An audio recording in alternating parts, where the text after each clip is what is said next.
Bueno, vamos a comenzar con Gustavo Córdoba, es decir, de allá para acá, en el sentido de que muchos han señalado de que se equivocaron los encuestadores, Gustavo. ¿A qué se debió ese error?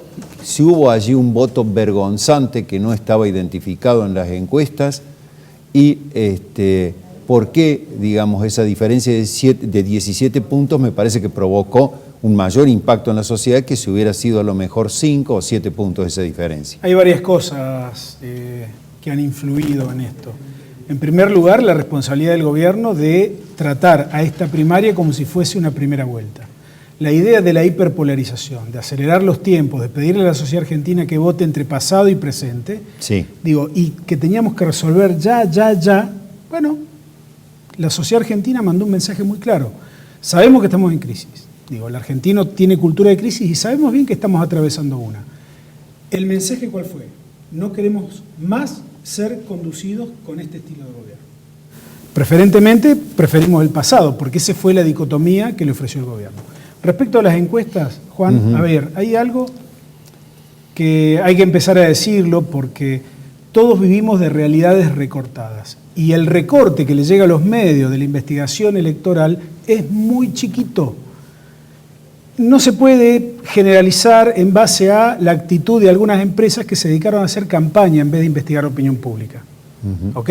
Algunas empresas que hacen este tipo de relevamiento. Pagan con reputación los resultados que dieron hace poco. Ahora, hubo muchos encuestadores, muchos. Te puedo citar Hugo Jaime, Analía del Franco, Ignacio Ramírez, Sheila Wilker, entre por lo menos unos 20, que teníamos todos una diferencia más amplia de Alberto Fernández sobre Mauricio Macri. ¿Qué pasó? Sí. Muchos decidimos no publicar esos datos.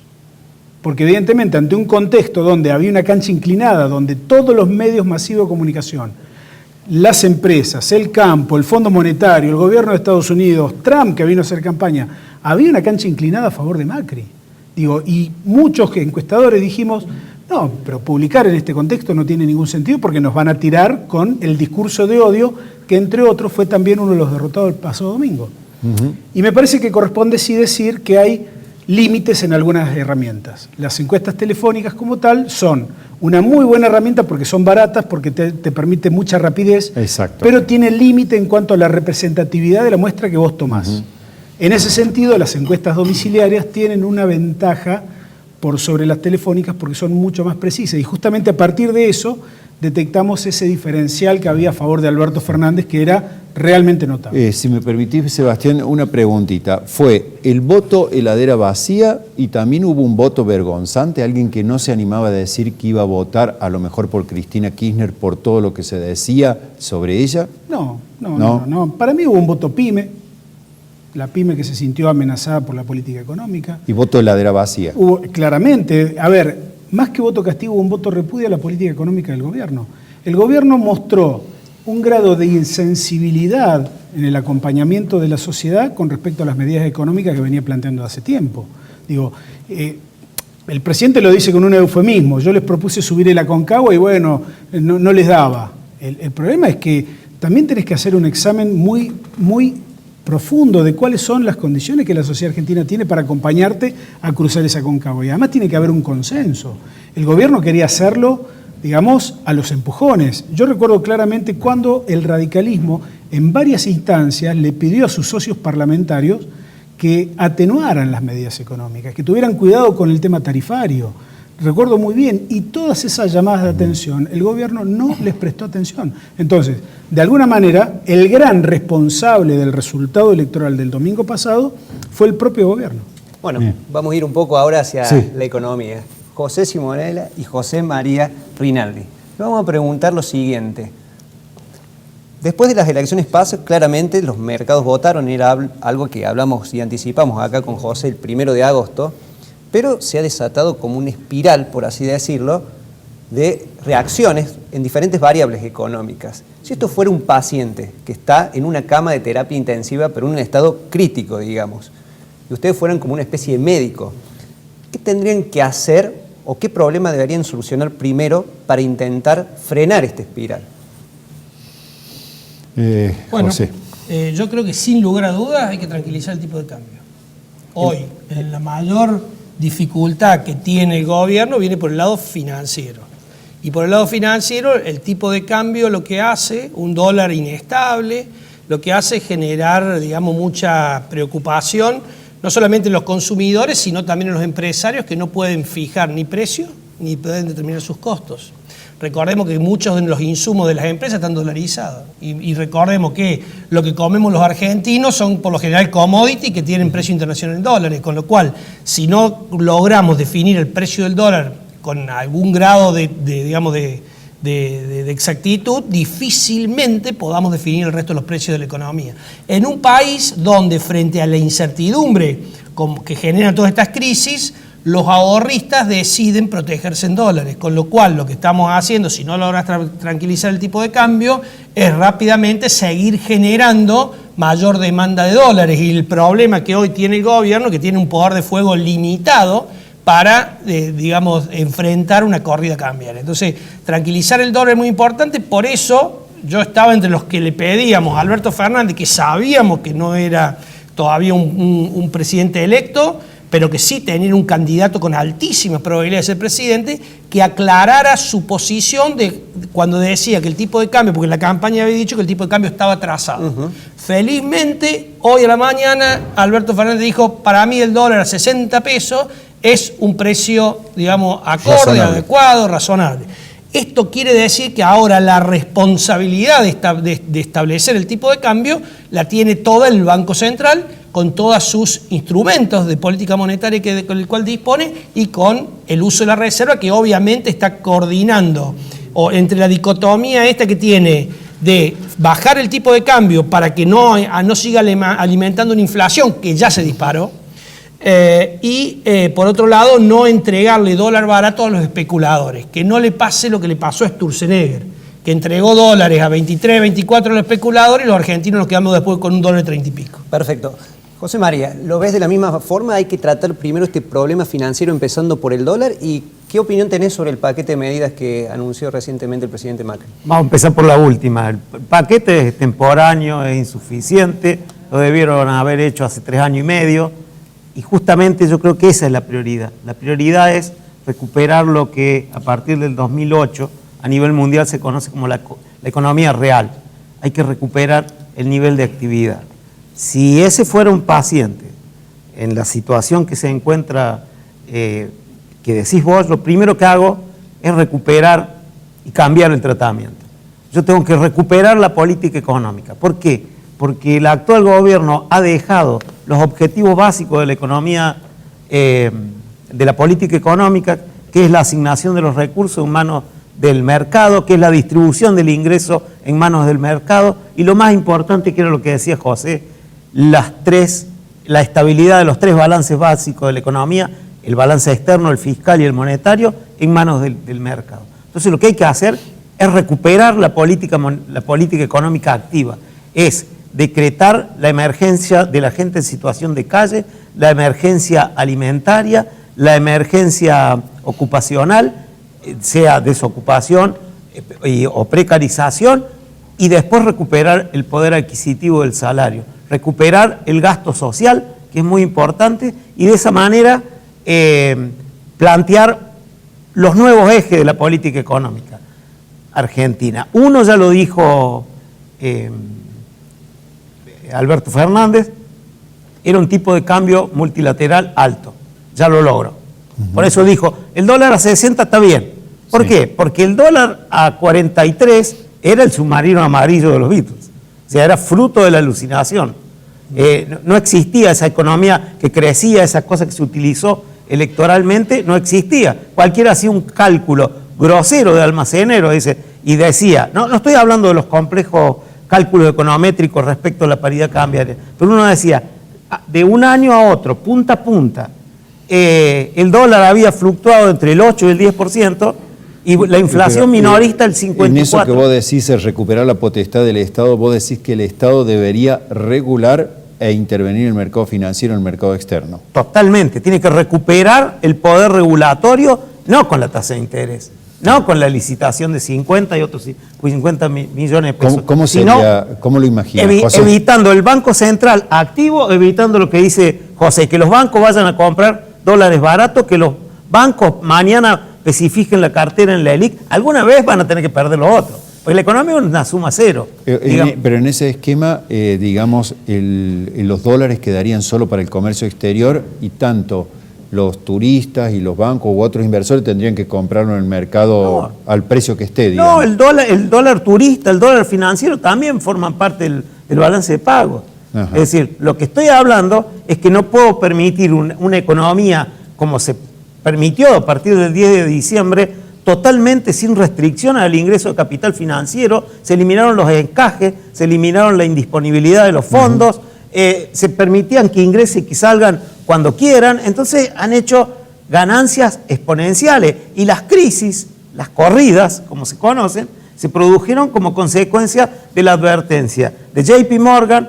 en noviembre del 2017, de Forbes, después de JP Morgan de nuevo, es decir, te anticipaban las corridas. Ya volvemos un poco con la economía. Sí. Quiero aprovecharlo, Gustavo, antes que se nos vaya el bloque. Gustavo, hoy, en tu opinión, ¿el gobierno actual tiene una crisis de confianza o de gobernabilidad? Ambas. Y creo que tiene que enfocarse en resolver la cuestión de la gobernabilidad. Básicamente, esto significa que si tiene que optar entre gobernabilidad y tratar de ganar las elecciones, yo le recomendaría la gobernabilidad primero. Estabilizar el avión ahora, Así es. que, bueno, sería un segundo objetivo, por supuesto, puertas adentro de ellos. Matemáticamente el gobierno tiene chances, si lo vemos de esa manera, de recuperar y que la lista de Fernández baje.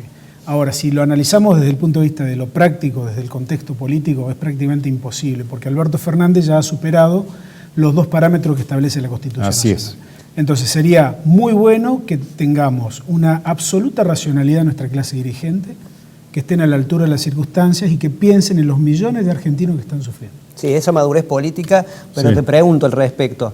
El diálogo que tuvieron telefónico tanto Alberto Fernández con Mauricio Macri, ¿alcanza o es necesario un pacto para asegurar esa gobernabilidad? Es una buena decisión el diálogo que tuvieron. Ojalá haya más diálogos. Me parece que los pactos son esenciales para la democracia. Y en este contexto donde hay tanta incertidumbre, me parece que solamente se sale con un gran acuerdo. Un gran acuerdo. José, vos decías que a veces las crisis son difíciles, digamos, cuando comienzan, pero son más difíciles todavía saber cuándo se detienen y cómo se detienen. ¿Vos creés que, digamos, un pacto ayudaría, digamos, a eso, a sostener? Yo desde el lunes le pedí a Alberto Fernández que definiera el tipo de cambio. Me Bien. parece que esas eran las cuestiones, Sí. y la otra cuestión de que generaba incertidumbre en el mercado era si iba a honrar las deudas o no. Ambas estarían despejadas, con lo cual me parece que la responsabilidad ahora la tiene el gobierno.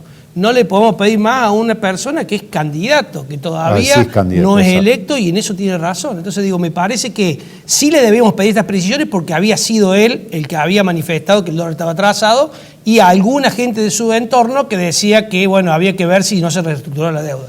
Por eso me parece que no hay alguna gente, digamos, del espacio de él que están manifestando el desdoblamiento cambiario. Sí. Eso no ayuda en un momento como este. En un momento Claro. como este hay que privilegiar la gobernabilidad por los 4 meses que quedan, pero a su vez el cuidado de la reserva, el cuidado de la inflación, porque de lo contrario, lo que Alberto Fernández propuso a los argentinos, y por lo cual los argentinos lo votaron masivamente, le va a ser mucho más difícil cumplirlo si la erosión de los salarios es mucho más elevada como consecuencia de la inflación. Me parece que ahora, a esta altura, yo lo decía el lunes, tenemos que terminar con el Macri candidato y con el Alberto candidato para pedirle que vengan los estadistas hasta por lo menos que se solucione esto, y el 9 de septiembre creo que empieza la campaña de nuevo. El 9 de septiembre empecemos la campaña de nuevo, pero mientras tanto estabilicemos la economía en beneficio de los argentinos. ¿De cuáles argentinos? De los que menos tienen, a los que más les impacta la inflación, a los que más les impacta el aumento del precio del dólar, porque no creamos que el mercado es solamente el mercado es solamente los especuladores internacionales. El mercado está compuesto por especuladores internacionales, por grandes fondos internacionales, donde es cierto que hay fondos buitres, pero también hay fondos de pensión que quieren resguardar los ingresos de sus jubilados. Pero también hay inversores locales, hay ahorristas locales. Y esta preocupación hoy con el tipo de cambio la tiene todo el mundo, desde el obrero que trata de ver cómo se refugia al pequeño ahorrista que trata de ver cómo cuida su plazo fijo. Así que me parece que lo que tenemos que pedir ahora es estabilizar el tipo de cambio. Hoy fue un buen día para el mercado en ese término. El dólar quedó alrededor de los 60 pesos, 59 pesos. Digamos, la bolsa reaccionó positivamente. Los títulos públicos aumentaron mucho en paridad, si bien el riesgo paridad que no ha caído tanto, pero la verdad que los títulos públicos han mejorado en paridad. Me parece que es una buena noticia, tanto no para un candidato u otro, es una buena noticia para los argentinos, que nos merecemos una vez por todas tener un país más previsible, digamos. Bueno, te propongo que hagamos una pausa en este excelente panel político-económico. Excelente, realmente, y con muchas definiciones. El próximo bloque seguimos hablando de lo que viene el escenario también para Córdoba. Nos quedan algunas preguntas difíciles para el panel. Ya volvemos. Continuamos con este panel político-económico, Gustavo Córdoba, José Simonelli y José María Rinaldi. Quedaba la duda, Gustavo, sobre cómo queda Córdoba en este escenario político, porque la radiografía que quedó de las PASO es como una isla amarilla. ¿Cómo va a ser la relación de Schiaretti con, eventualmente, si gana Alberto Fernández, Mauricio Macri? ¿Cómo ves nuestro contexto político? Y además que a nosotros los cordobeses parece que nos gusta votar distinto, ¿no? Sucedió desde 1989, creo que la primera elección votamos Angelós, ganó Menem y así sucesivamente. Nos gusta votar distinto, me parece. Creo que hay una enorme oportunidad. Creo que habría que revisar esta cuestión de la neutralidad del gobierno de la provincia en el contexto nacional. Y es posible que allí radique la importancia que tenga Schiaretti en el escenario nacional. Cualquiera sea el presidente, yo creo que va a ser Alberto, definitivamente. La región centro tiene gobernadores moderados que van a ayudar muchísimo a la gobernabilidad. Y en ese sentido me parece que Schiaretti es el decano de los gobernadores y es quien tiene quizás una de las mayores responsabilidades. Así que yo creo que si no está dialogando en estos momentos con Alberto Fernández, seguramente lo va a hacer en los próximos días. Electoralmente creo que además los votos de Macri en la provincia de Córdoba van a sufrir una merma muy considerable. Fundamentalmente creo que a nivel diputados se puede dar un escenario 3-3-3. ¿Qué sería 3-3-3? Y que la boleta de Macri caiga, suba la de Schiaretti y la de Alberto Fernández haga una elección también bastante importante. En ese sentido me parece que ese puede ser un resultado, y a nivel presidente lo que estamos viendo es que hay un corrimiento muy fuerte de votantes hacia Labaña y hacia Alberto Fernández, digo votantes de Macri, ¿no? Claramente la falta de expectativas, la creencia. Todo el mundo en Córdoba creyó también que Macri ganaba la elección nacional. Y me parece que ahí está una de las claves, ¿no? Me parece que ya no hay margen para vender anestesia o vender versiones edulcoradas de la realidad ni política ni económica. Yo haría un asterisco porque Argentina es tan impredecible que como tampoco imaginamos una diferencia de 15 puntos, uno sabe qué va a pasar, no en los meses que vienen, las semanas que vienen. Les quiero preguntar justamente a los dos economistas, ¿cómo va a decantar este tema del dólar en la economía real? Algo que se planteaba acá y que importa a las personas que nos están viendo porque la mayoría, digamos, no puede influir en variables como el dólar ni en la política económica. ¿Esto va a traer mayor recesión? Exacto, pero vos sabés que le agregaría, Sebastián, que traslademos el análisis al escenario de los sectores de Córdoba. ¿Quiénes pueden ganar o perder con este tipo de dólar o estos movimientos en el dólar? José. A ver, ¿qué va a producir mayor inflación? ¿Está claro? Digamos, los argentinos tenemos comprobado que cuando aumenta el tipo de cambio genera inflación. Este pass-through que le llaman técnicamente, paso de devaluación a inflación se da. Va a ser un poquito moderado porque no va a haber aumento de tarifa y sí es cierto que se termina de congelar la nafta, que está todavía en duda si se congela o no se congela la nafta. Así que digo, me parece que va a traer más inflación. En esa mayor inflación, obviamente, va a erosionar un salario real donde estas medidas para paliar en parte la problemática van a estar recién para septiembre y octubre, pero en realidad la inflación comienza en agosto. Así que va a haber erosión de los ingresos de la familia y por ende caída del consumo. Si cae el consumo en un país donde tenés el 80% del PBI destinado dependiendo del mercado interno, obviamente el nivel de actividad y las ventas van a caer. José María, ¿vos ves algún sector que en este contexto, como decía Juan, pueda tener algún saldo positivo o todos pierden?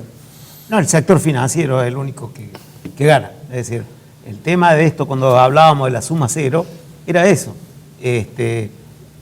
Pierden una gran cantidad del sector asalariado, del sector cuentapropista en pesos y se va hacia el sector dolarizado, particularmente el financiero, ya que el agropecuario es beneficiado en su precio, pero es perjudicado en sus insumos, que también son en dólares. Entonces, el gran beneficiario de esto es el sector financiero. Por eso es que estas movidas, estas corridas, y respecto a lo que preguntaba recién antes, el techo del dólar, ¿cuál es el techo del dólar?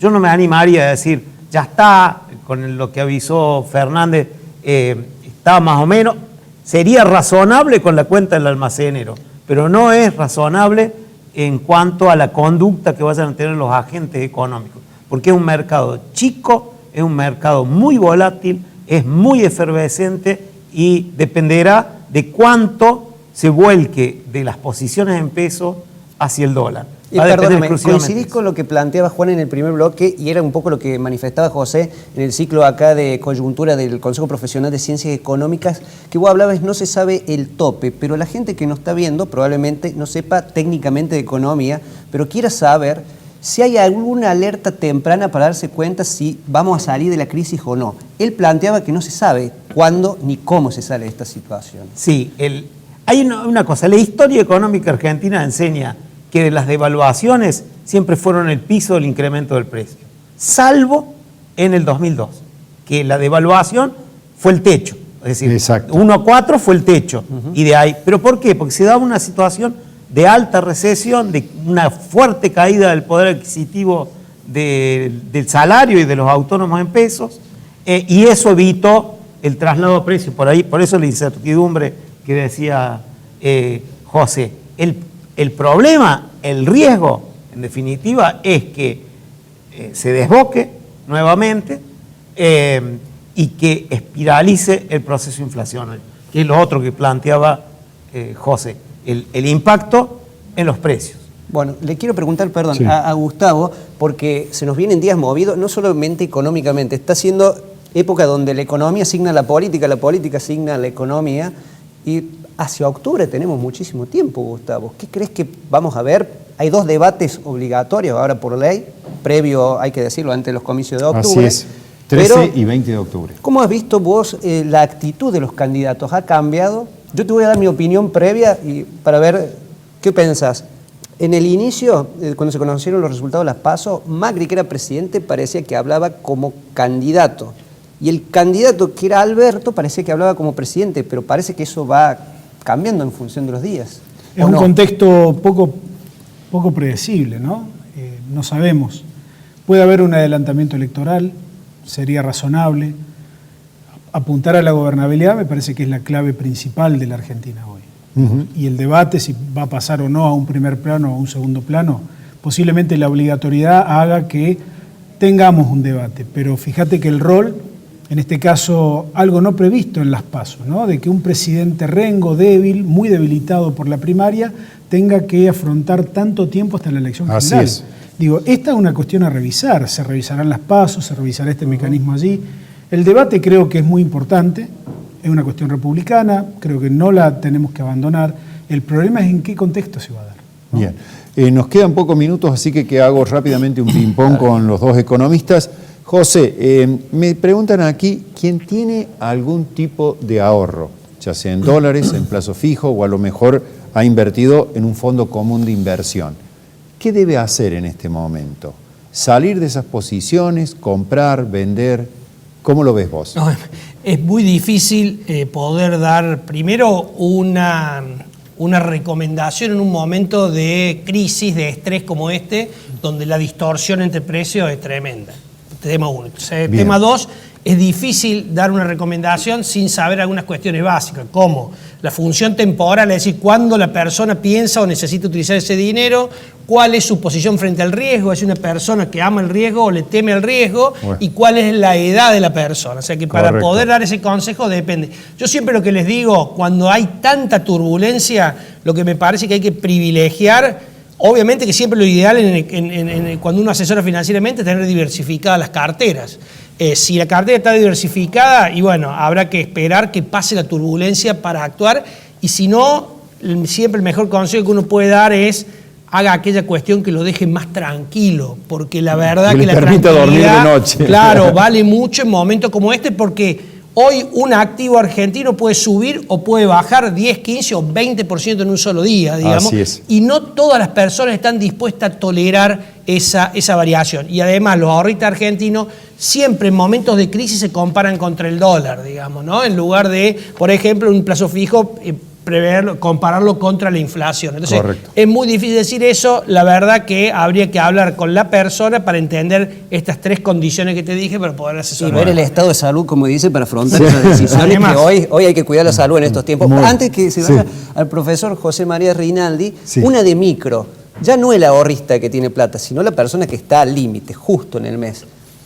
O de tu experiencia, ¿qué hay que hacer en esta época así tan incierta y de pérdida de referencia de precios, como bien decía José? Sí, el problema es que no se puede hacer mucho porque tampoco existen, en situaciones como las actuales, existen precios. Es decir, existen empresas que te proveen sin precio, o sea, que te proveen, que te dan la mercadería. Sí. Otros que no te la dan y otras que te dan con un ajuste, qué sé yo. Los fármacos tienen, por ejemplo, provisión instantánea y tienen precio. Los insumos agropecuarios te proveen pero no tienen precio. O precio dólar, sí.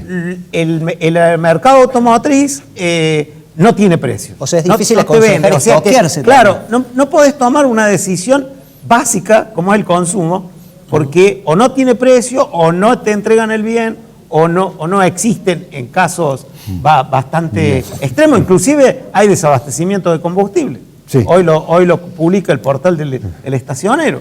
Entonces, si llegan ahí, vuelvo a lo que dije al principio. ¿Quién va a hacer la asignación de los recursos? ¿Quién va a decidir? ¿El Estado congelando el precio de la nafta o las petroleras que le dijo, no, mira, discúlpame, pero no? Bueno, la última noticia es que creo que le van a aplicar la ley de abastecimiento, pero se va a generar esa dificultad, saber cuánto combustible hay y cuánto se va a distribuir. Bueno, la verdad, un panel tan rico, nos quedaron muchísimas preguntas, así que les agradecemos que hayan estado con nosotros. Nos queda la sensación de que hay muchísimos temas por resolver, muchísimas preguntas todavía sin respuesta. Ojalá que los podamos volver a tener nuevamente. No, pero yo le agradezco de todas formas los datos y la información porque es en épocas estas donde uno quiere entender qué pasa, hasta nosotros mismos, por eso lo hemos Así es. convocado. Así que gracias por estar en los Gracias por estudios. este excelente Gracias. panel.